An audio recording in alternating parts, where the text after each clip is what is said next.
Namaste and welcome. I'm Julie Hill.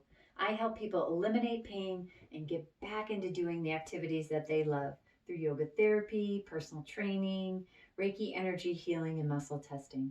Today, I wanted to talk to you a little bit about some things that can cause back tenderness or even pain. Often we can get really tight through the front of our legs, and that can cause strain in the lower back without us understanding where it's coming from. Zeroing in on the psoas muscle, a muscle that runs from the lower thoracic area, T12, down to L5. So it attaches along the spine and then it runs down and through and attaches to the inside of our leg where the lesser trochanter portion of that femur bone is. It's responsible for helping lift the leg, right? So we're doing it all day long. It can actually help with a little bit of lateral rotation. It can assist in side bending, things like that. But they can get really tight and cause the pelvis to come into a little bit of a forward tilt or an anterior tilt.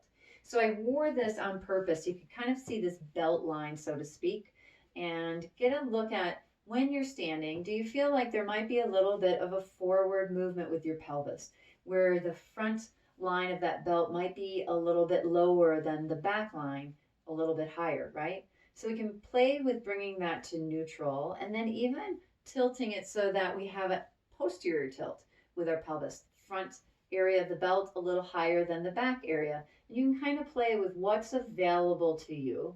And if you're unable to do one or the other, you might actually be tilted forward and having trouble coming back to neutral or even into a little bit of a posterior tilt. So having that little bit of movement can help us feel into, oh, I'm actually standing with a forward tilt in my pelvis because my legs are tight and I'm not realizing it.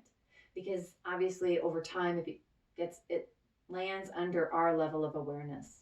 So I'll show you some stretches to release the psoas. We'll be coming into rectus femoris, to one of the main quadricep muscles, and releasing that as well.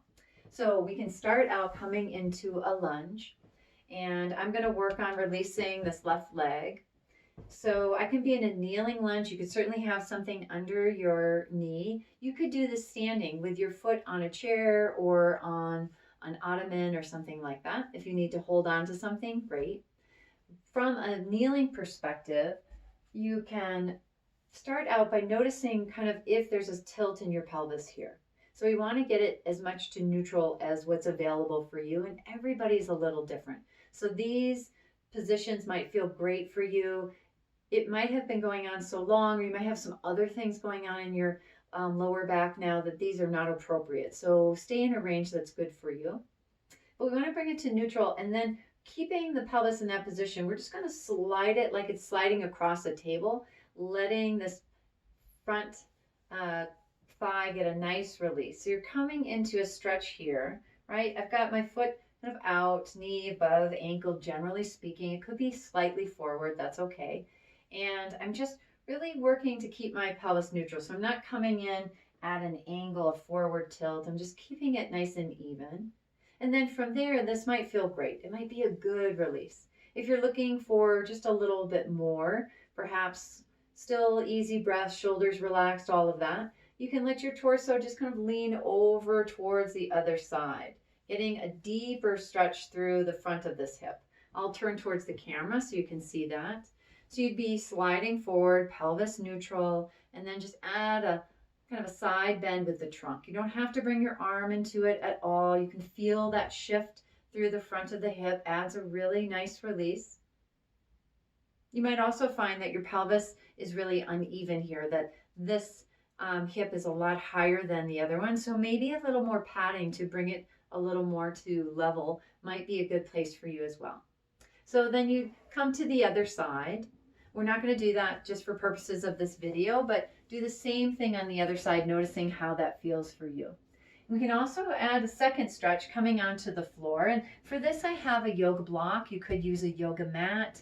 You could use a paper towel roll, something that's a little bit firm and not too high. So I'm going to use this block, the flattest that I have. So I'm coming down into bridge pose here. And I'm going to lift my hips up and slide this block underneath my pelvis. So it's not on my lower back. I really have it underneath my hips for support. And then I'm going to just relax, let my head and shoulders kind of melt towards the floor. Notice just how this feels. And again, this may not be right. Maybe you need something that's a little bit lower to the ground, like a couple of folded towels, something like that. If you're comfortable here, we can bring this leg in and then let this leg go long. Again, a really nice stretch for the psoas. You can imagine that it's attached here to your spine, running down through the kind of inside of that hip bone and then attaching to the leg.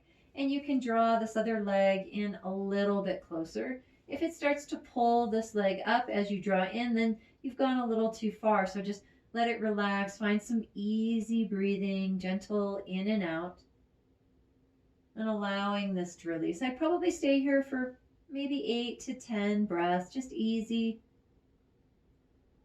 When you release, you're going to go ahead and let that leg come down and then draw this back to bent and head to the other side. So we'll draw this leg up and then release that leg long. Again, just staying here. You could draw this one in a little bit further, noticing if that's rocking the pelvis at all. We do want it to stay level here. So if it starts to lift this thigh up, then you've gone a little bit too far for what's available to you, and it does need some release. And then when you've completed 8 to 10 breaths, bring that foot back down, bend the other. We'll lift the hips up, slide the block away, and just notice how you feel. Take a pause. You can let your legs go long and pause here. Maybe there's just a lot of space now, or just a fullness or heaviness through the front of your hips. And then when you're ready, we're going to make our way back up to standing to see how that feels.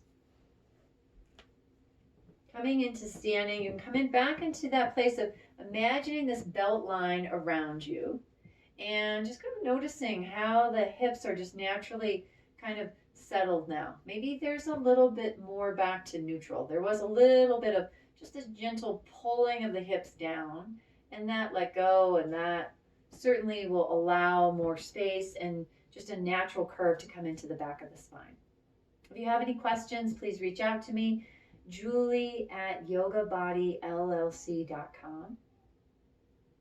Here's to a happier and healthier you.